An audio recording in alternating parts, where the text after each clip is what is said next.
Hello, ndagusuhuje kandi nagwaye ikaze hano kuri online class 1 Kinyarwanda channel. Uyu munsi tugiye kurebera hamwe ese ni gute wakora object imeze uku muri AutoCAD. Murabona mfite 140 hano dufite radius ya 32, hagati harimo 38, kano gafite thickness ya 13, uku ni 64. Tugiye gutangira. Niba uri mushasha kuri iyi channel cyasa akaba ariho ubonye online class 1 Kinyarwanda channel bwa mbere, ndagira ngo ukore subscribe then ukanda kunzogera kugira video zigeze kugeraho udateze gushakisha.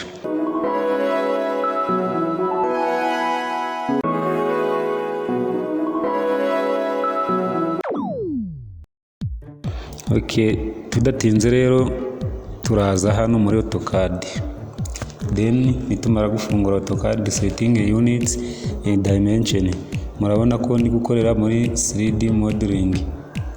Numara gusettinga unit nge nazisetinze muri santimetre kubera object ndabona iri muri mu santimetre. Uraza rero ushushanye fate line, then ushushanye aka rectangle. Dufate hano ni 140 duteranyije 32 dukubye kabiri ni 64, ubwo hose hamwe ni 204. Dufate 204 enter, then tuzamuke 64 enter, itambike 204, twongere tumanuke closing 64 enter. Ubundi tugire aka rectangle kameze uko. Niturangiza tuze hano dufate surface east isometric, then gahita kagaragara gutya. Ubundi tuze turebe ngo hano murabona ko harimo thickness ya 13. Tuze dusubire hano muri AutoCAD, tuze dufate press pull, then tugahereza thickness 13 enter. Tumara gukora biriya turaza hano dufate shades of grey, then gahite kaba kuriya abari 3D solid meze kuriya. Ubundi tuze dukopie faces. Turaza rero murabona kuva hano kugera hano muri center harimo 32, ubwo ni radius, then na hano nuko bimeze. Turaza muri AutoCAD tuze hano muri solid editing tool, then dufate copy faces, then tuze dufate face ya hano. Tumara gufatira face dukande enter, then dushake center or midpoint, dusnapingira point ya nyuma kugira bize bigororotse, muri twandikemo 32 kande enter. Marana ko ya face na ikopi kaba yaje hano, then tuze dufate orbit tool tukabirindure kuriya, tuze twongere tujye gukopia face, twongere dukopie face, then dufate face. Tumara gufatira face dukande enter, twongere dushake midpoint ira face, then snipping ira point ya nyuma, tuze kwandikemo 32 dukande enter. Kongere tuze dusubire kukareba muri surface isometric. Murabona ko ari uku kameze, then dusubire kuri ya object. Murabona ko kuva hano kugera hano harimo 13. Ubwo dufashe ya 32 tugateranya 13 byaba turangiye 13 byaba 5 4 45. Turongera tuze hano dufate copy face, dufate iyi face enter, then tuyikopiye gutya 45 enter. Twongere dukore kwa kundi kwa rotatinze dukoresheje orbit. Tuze dufate copy face, dufate ino face, then enter. Tuze dufate midpoint tuyizane igere kuri 45, then ukande enter. Ubwo tumaze kugira akantu kameze kuriya, dusubire kuri surface isometric. Murabona ko ari uko kari kugaragara. Then kari akantu kubera gafite thickness ya 13, turaza tubirindure hano, then tubirindura kuriya. Tuze irani face y'inyuma, tuze dukopie face, dufate ino face, enter, then dushake center y'ira face or midpoint, then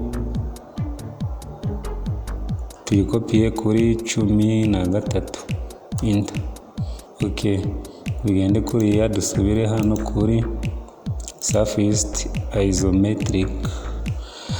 Okay, ubu ni akantu kameze kuriya dufite. Then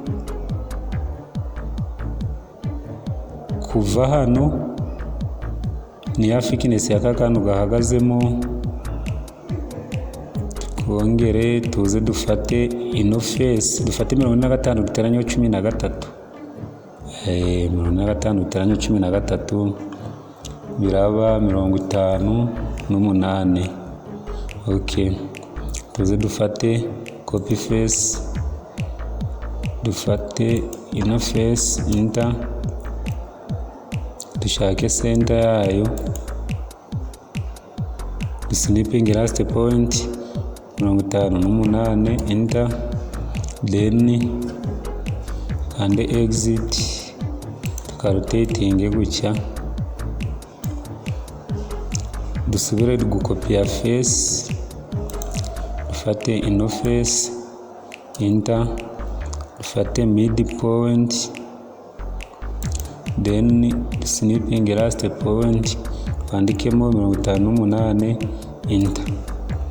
Okay, ubu dusubire hano kuri surface isometric. Ubu ni ukuvuga ko object dutangiriyeho nuko imeze. Ubu igisigaye ni ukuzana tugafata sako hano, then tugashyiramo ya sako ifite radius ya 32, then twandike center ya 32 nako radius, enter, then dukande space bar, repeating command.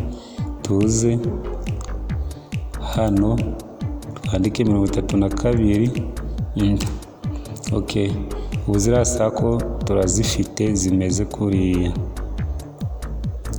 Igisigaye ni ukuza tukagira pati zimwe turimuvinga, turazikatinga dukoresheje press pull. Tuyifate, then iriya pati iveho n'iriya nayo iveho. Dufate orbit, tuze ino pati tuyikureho n'iriya pati nayo iveho. Igisigaye ni ukureba ngo kakandi kazamutse aka tugiye kukazamura gute rero. Okay, tugiye kureba ese turakazamura gute. Turaza rero dusubire hano, dufate iyi sako n'ingiyi deleting, then dufate n'aka gasako tugakureho. Ibyo twari tugakeneyeho bisa naho birangiye. Ubundi gukorera muri surface isometric nibyo byiza. Tuze dufate polyline, then duhereye hano dushushanye polyline. Tuze hano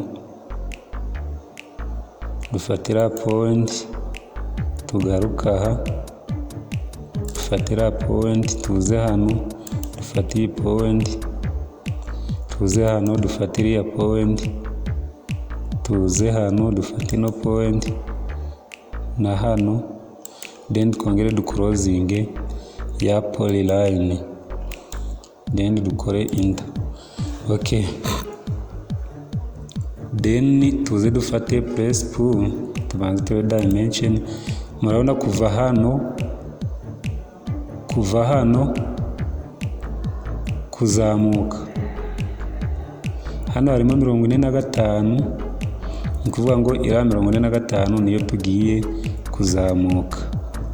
Turaza hano dufate place pull, then dufate point imwe hariya tuzamuke 45 enter. Okay, ubwo nuko bimeze. Nimara kumera kuriya tuze dufate kano gasako ko hagati gafite diametre ya 22, ni ukuvuga ko radius yako ari 11.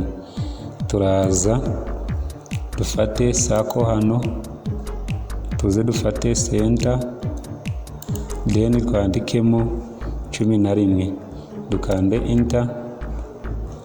Dufate orbit tool dukarage kariya, tuze dufate sako hano dufate iriya midpoint twandikemo 11, ubundi ukande enter. Okay, tugiye rero gutobora hano.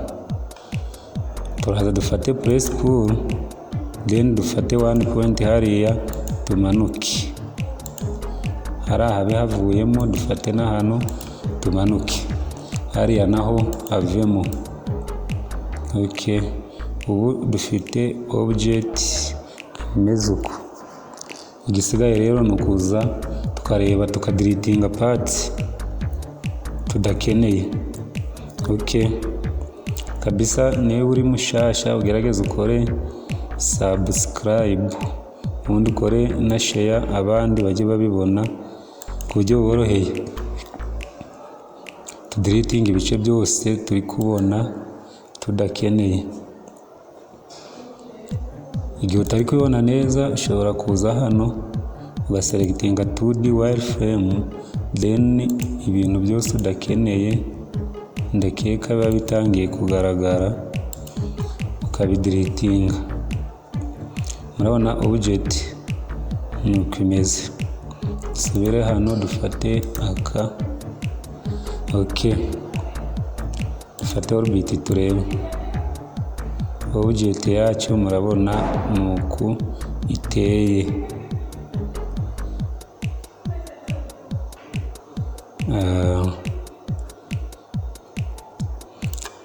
Iyo birangiye rero uraza ukayiselectinga yose, Ctrl A, then ukaza ugakanda hariya handitse ngo solid union, ni ukuvuga ko ubu uyigize ikintu kimwe nyine, ku buryo umuntu nyine ashobora kuza ku buryo agapiyese kamwe muri iyo katapfa gutakara ku buryo bworoshye.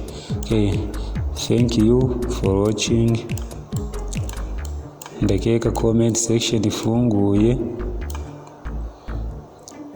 kabisa ufite igitekerezo wagitanga. Mbo hano hari akantu naribesheho gato, murabona ko aha kadukore Ctrl Z ku buryo wa selecting ikintu kimwe, no kongere dukore Ctrl Z ya solid union ivemo, Ctrl Z. Okay,